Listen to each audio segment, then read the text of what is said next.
Mais pourquoi personne ne m'a dit que je pouvais faire des vidéos sur YouTube en privé? Comme disent les YouTubeurs, générique.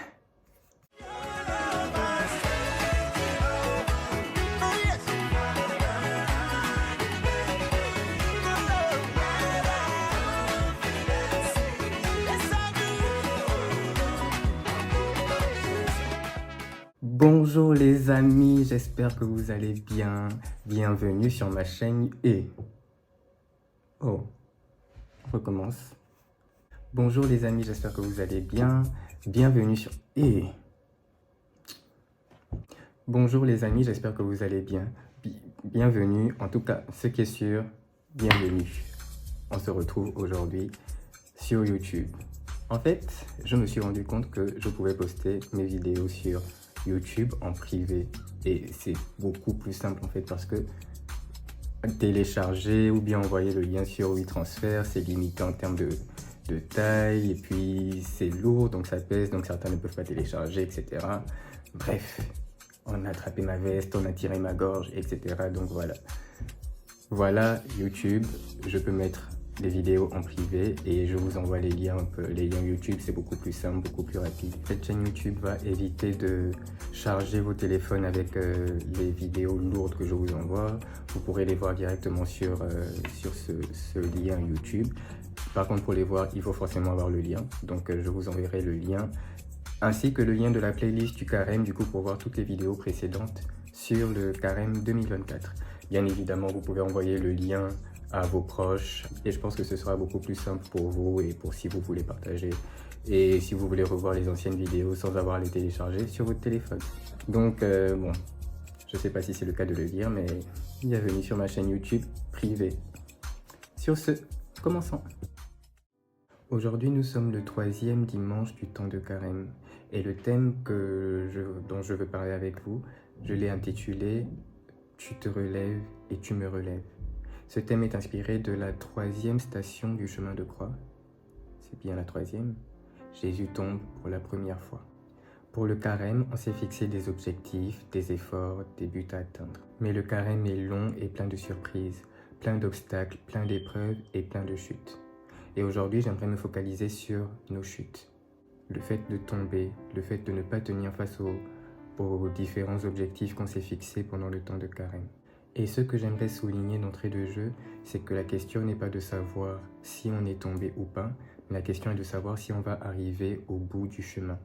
Et Jésus lui-même nous enseigne sur cette question, pas par ses paroles, mais par le témoignage de son calvaire, par son chemin de croix, le chemin de sa passion, jusqu'à Golgotha.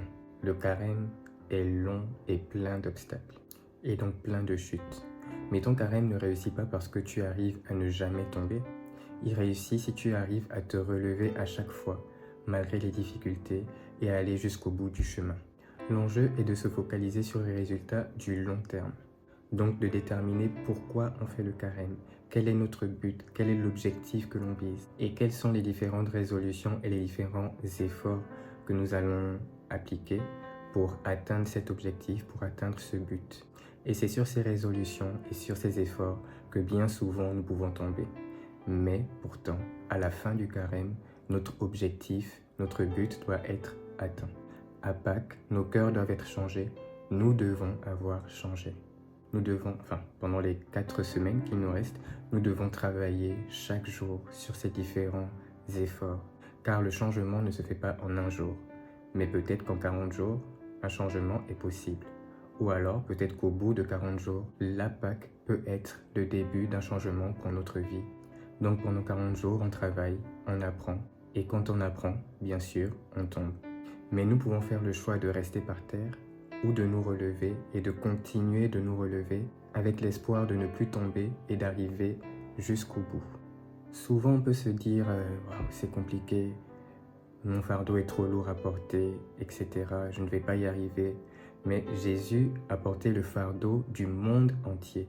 Et c'est le livre d'Ésaïe au chapitre 53 et au verset 4 qui nous le dit. Je cite, « Pourtant, ce sont nos souffrances qu'il a portées, c'est de nos douleurs qu'il s'est chargé. » Du coup, la question que j'aimerais vous poser, c'est si Jésus avec tous nos fardeaux, a pu se relever, pourquoi ne pas nous lever pour nos propres fardeaux? Il y a quelqu'un qui a dit un jour que lorsqu'on est au plus bas, on ne peut que se relever. Et c'est tellement juste parce qu'on est déjà par terre. Comment tomber plus bas? On ne peut plus. Donc la seule direction à suivre, c'est de se relever. Mais moi, j'aimerais compléter en disant, n'attends pas d'être au plus bas, parce qu'il est beaucoup plus difficile de se relever quand on est au plus bas. Alors certes, il est difficile de tenir face aux différentes décisions qu'on prend, surtout pendant le temps de carême qui est chargé de tentations et d'attaques. Mais il faut tenir bon et il faut se relever. Il ne faut pas avoir peur de se relever quand nous tombons parce que c'est ça justement l'enjeu du carême. Quand on tombe, notre carême n'est pas foutu. Au contraire, c'est en se relevant que notre carême grandit et c'est en se relevant qu'on arrive à nous approcher du but final. Justement, le carême est aussi là pour nous permettre de nous rendre compte des choses que nous devons changer et des choses que nous devons améliorer. Et nous sommes tous sujets à la chute et donc au changement. Donc toi qui te dis, bon, ça ne sert à rien, mon carême est foutu parce que j'ai coupé mon jeûne avant la fin, ne te dis pas ça parce que tu n'es pas le seul et tu n'es pas la seule. On n'est pas les seuls, tout le monde tombe d'une manière ou d'une autre. C'est juste parce qu'on n'est pas au courant que les autres sont tombés qu'on pense qu'ils ne sont pas tombés, mais c'est pas parce qu'on ne voit pas que ça n'existe pas. Pour tout le monde, il y a des jours de faiblesse, des jours de lutte, des jours de flemme et des jours de lourdeur. Et c'est en ça que nous avons besoin du Seigneur pendant notre temps de carême. On doit être ferme dans notre décision d'atteindre l'objectif qu'on s'est fixé dans l'échéance de ces 40 jours. Rappelons bien que le carême, c'est se fixer des objectifs. Se fixer des objectifs de changement. Et pour atteindre ces objectifs, on se fixe des efforts, on se fixe une discipline, on se fixe des défis, etc. Ne confondons pas l'objectif du carême et les efforts de carême. Car l'objectif sera atteint par les efforts et les efforts se maintiennent par la prière.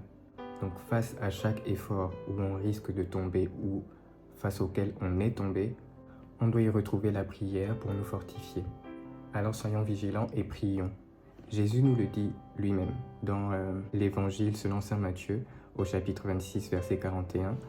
Je cite, « Veillez et priez afin que vous ne tombiez pas dans la tentation. L'esprit est bien disposé, mais la chair est faible. » Je répète, l'esprit est bien disposé, mais la chair est faible. Dans une autre version, on dit même l'esprit est bien disposé, mais la nature de l'homme est faible. L'homme est faible de nature, nous sommes faibles de nature. La chair est vulnérable, notre corps est vulnérable. Alors fortifions notre esprit par la prière, afin de pallier les faiblesses de notre chair. Demandons au Seigneur une autre dimension de prière. Et comme le disent les paroles d'une chanson que j'ai entendue encore au chemin de croix, disons au Seigneur, je veux plus de toi, cette dimension ne me convient pas. Ainsi, il viendra nous relever, comme il s'est relevé. Et ainsi, malgré nos chutes, malgré nos faiblesses, nous arriverons toujours à nous relever par la grâce du Seigneur, par la grâce de Dieu, parce qu'il sait ce que c'est d'être face à la faiblesse de notre chair, face à la vulnérabilité de notre chair, mais il nous fortifiera et nous arriverons au bout de ce temps de carême. Et au bout de ce temps de carême, par la grâce de Pâques, nos cœurs seront changés, nous serons transformés. Voilà les amis, c'est la fin de notre vidéo. Merci de m'avoir écouté et je vous remercie aussi pour votre soutien, pour vos retours, pour vos commentaires, etc. Sauf que maintenant, on est sur YouTube, on peut faire des commentaires en bas et puis on peut aussi liker. Mais merci pour vos commentaires, merci pour vos retours aussi qui sont très constructifs et qui m'enseignent aussi beaucoup. Donc les descendants des anciens et des ancêtres de la Bible, on est ensemble et surtout n'oubliez pas, ne jamais s'abandonner, mais toujours s'abandonner. Bon dimanche les amis!